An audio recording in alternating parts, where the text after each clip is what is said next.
I thought, well, maybe my mom decided she was going to place a bet on her daughter.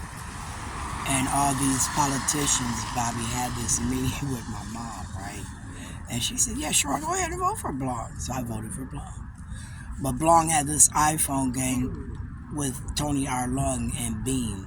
See, Bean, for me, would have been that special ed student who came over to America based on his mother's choices. And for me, I didn't really have a lot of sympathy for Anha, who happened to be from Vietnam, I heard.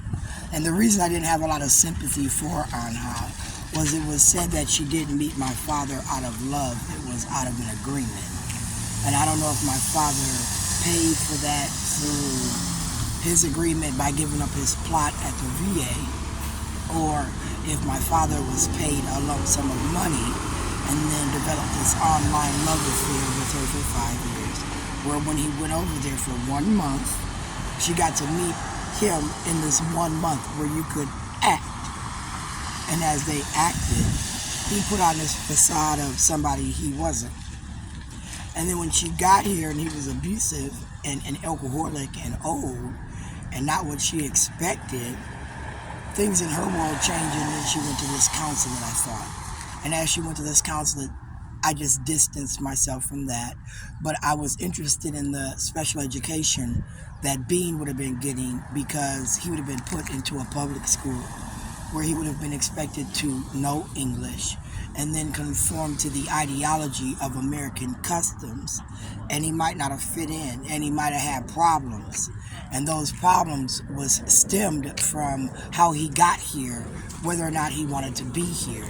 And then I thought, well, if he solicited my son, and then they got this iPhone gang, because Bean didn't like black people.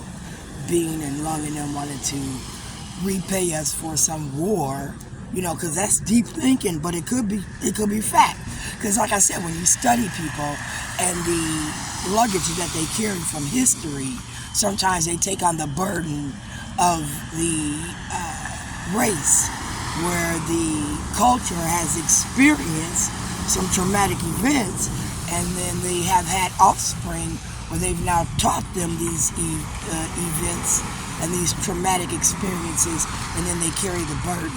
So if I carry the burden of Martin Luther King, I could carry a burden where I'm blaming the white guy, or I could carry the burden of looking at the Islamic culture who they said killed him, even though this black guy was causing a problem in the white world, becoming too big as a preacher, as he was disrupting, emotionally, behaviorally disrupting society by creating a bus boycott, because she couldn't, sit down on the way home. And at that time, there was a lot of people that couldn't sit down. But because of who she was, who she worked for, it was a bigger deal. And for that, we are blessed that we can have transit in some areas where it's highly populated of colored people and they don't have transportation. And if they do have transportation, they have transportation that's sufficient to get them to and from. Because in some areas, we still don't have transportation where we can access even per se a Walmart. There's not an area where there's a Walmart, a Kmart, a Target, where they have what I consider to be competition amongst each other, where we could shop like we used to and use the American dollar that we work for and create an economy by having people in these stores folding and getting these things imported, exported, whatever the case may be, like my shoes. My shoes are broken in, and my mama said I need new ones, but these I call them my ass kicker shoes, because they're like ballet shoes. They fit me to a T, right? Like, I could do some shit in these shoes, because I done broke them in. Every little nook and cranny fits my pretty little toes.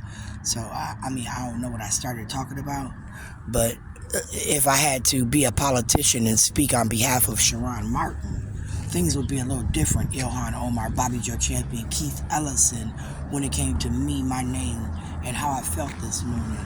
I don't even got real weed. They mocked me, Romeo. Really. I've been smoking weed since I was 15 years old. And I thought, well, did the police take up a fight with me? Like, because some of them old-ass cops could still be around. Some of them old-ass cops could still be around.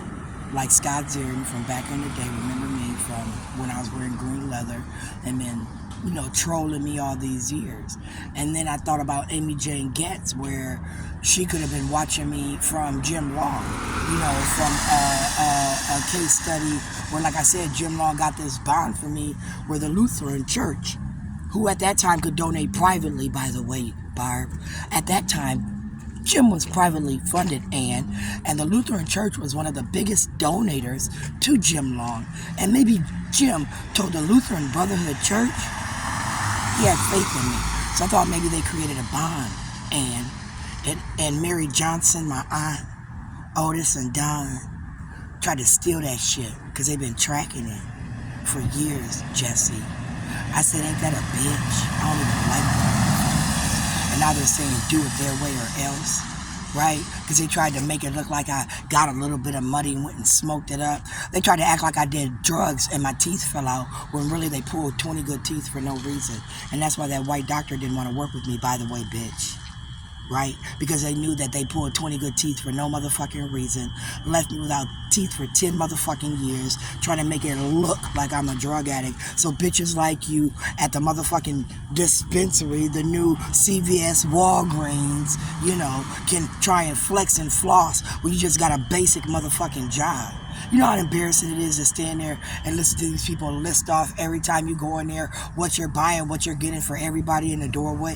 Why do you gotta announce that shit? Like, look how much money you're spending. Like, really? Does it even get you high like old weed does? Because I think I spent less money on old weed compared to what I do now. Why? Because I don't think it's real weed. I think it's cannabis, hookah, motherfucking hemp. I don't think it's marijuana. I thought that they did this underground. Well, Sharana ain't getting it because she still don't want to, kiss Don Samuel's ass. She don't want to kiss Bobby's ass and suck his dick.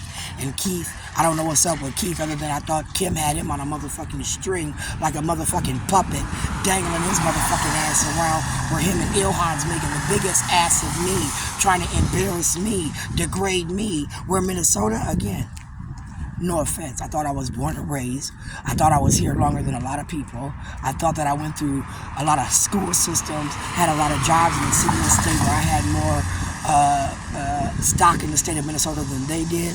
And I was hoping that you supported me, but you showed me no, you was not going to do that.